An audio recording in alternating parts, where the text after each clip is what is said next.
My next guest is prepared to take on the Russians single-handed, and he may win. You know that Russia dominates the chess world, if you know even as little about chess as I do. And Bobby Fischer is an authentic genius who is stalking one Russian chess master after another in pursuit of the World Championship. And the Russians seem to have a patent on that.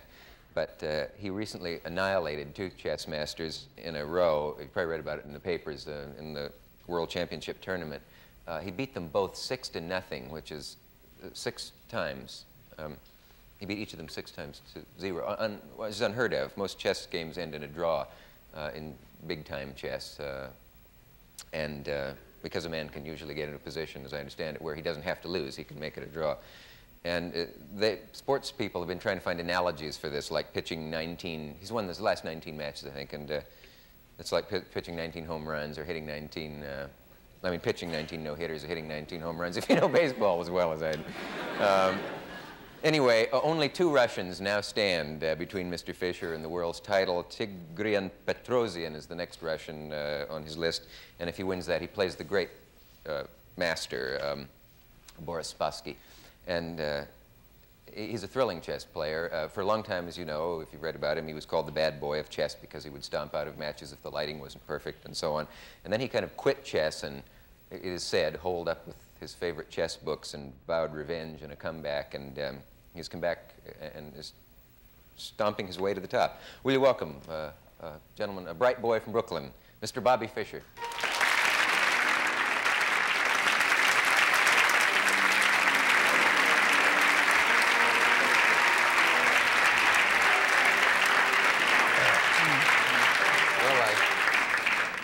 I got everything into that introduction except legend in his own time. I was trying to avoid that. Did most of it sound factual? Well, that stuff about Spassky being the great master, I didn't go for too much, yeah. Oh, sorry. But the rest was okay. Yeah. Isn't that his official title? It wasn't a value judgment. I know. No, he's a grandmaster. I'm a grandmaster, too. Yeah, well, you'll mop the floor with him, I'm sure. And so forth. Where do you live now, Bob? Where does a chess player live? I don't live anywhere, actually. Just living in hotels. You don't have permanent, you follow chess the way surfers follow the sun. And what's the money in chess? The money, you know, could be better. It's getting better, but, you know, it's not like what you're getting or something else. It may be. You haven't seen my contract. Why is it that the Russians dominate the chess world? What have they got? Well, they're subsidized by the government, and all their players are professionals, so they keep at it. We have a lot of talented players in this country, but for one reason or another, they just kind of fade out. They lose interest because there's not that much incentive. Yeah. And you've made some rather strong charges against them a couple of times involving... cheating. Cheating, I think, is the word that I was looking for. Yeah. What was the evidence of that? Well, well, one tournament I played in back in '62, that was a specific one I was talking about. They prearranged about a dozen games among themselves to eliminate me. How did they prearrange it? I mean, they had the strategy worked out among each other? Right, yeah. That isn't illegal, though, is it? Is that conspiring? No, it's against the rules, but... oh, is it? Yeah. Oh, that's what I meant, against the rules. Yeah. So that would be the kind of cheating you mean? Oh, well, also sometimes they would discuss the games among themselves while it's in progress. Get advice from each other, and you know, little things like that. I complained a lot about it back then. Have you changed? You know, all the press about you has talked about your cantankerous period where you would go stomping out and say, "I cannot work under these lights," and so forth. And then, after the period where you were away, you came back milder. Yeah, you could say that. There have been all kinds of rumors, like there's a certain woman who changed him, or someone gave him a pill. Wow. I don't know what the others are. Those are 2 of them. I just sort of handle journalists a little better, you know. Handle myself with people a little better. I haven't changed that much. You haven't changed that much. You just know how to handle the press now. Right, right.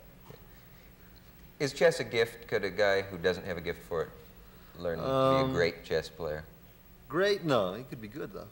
Yeah, got a good play. A lot of the top players I don't think are that talented. They just work like dogs, you know. Is it inherited, or do you come from a family of great chess players?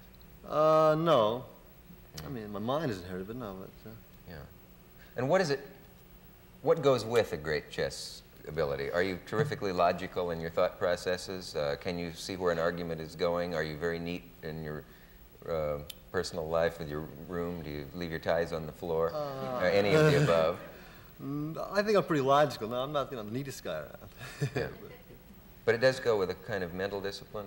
Right, you have to, I mean, it seems to me in chess, you have to have the talent, but the guys who reach the top are the ones who keep at it. They have the character. They don't get distracted by other things in life until they got the title or whatever they wanted out of chess, Can you have any other life and be a great chess player? Not at the moment, no. You just, first things first, right? Get the title and... And what's the pleasure? What's the moment of pleasure for you? Is it when you see the guy in trouble? Where's the greatest pleasure? What would correspond to hitting the home run in baseball? The greatest pleasure. Well, when you break his ego, this is where it's at. Yeah? Yeah. Really? Yeah. And when does that occur? When he sees that he's finished? Yeah, and he sees it's coming and breaks all up inside. Yeah. And you like that moment of just crushing the guy. Right, yeah. What would you have been if you hadn't been a chess player? I don't know. Do you have any idea? Yeah, some kind of sport, something, A sport? I mean, I haven't gone into it much, but I think I might have gone for something like that. Yeah. People expect to, I know when they meet you, they hear a guy who's been a prodigy. You started playing chess when you were what? Six or seven? Yeah. And they, for some reason, they expect a frail little fellow with thick glasses, and they're always surprised by the width of your shoulders and the fact that you look like an athlete or swimmer or something like that. Are you good at those things too? Well, I haven't really, developed myself too much in sports, but I like little swimming, tennis. But just mainly, I just use it to keep in shape for the chess. That sounds funny. Yeah, they laugh to keep in shape for chess, but where does it take strength? Well, you're sitting there for 5 hours, and how do you develop that part of your body? Oh, I mean, or another what way is to that put song? it, The neck bone is connected, all that stuff. Yeah. You got to have the blood coming into your head, and the reason that players fade out, say in their 40s or 50s, is because about the 4th or 5th hour of play, they lose, their concentration, their stamina is gone.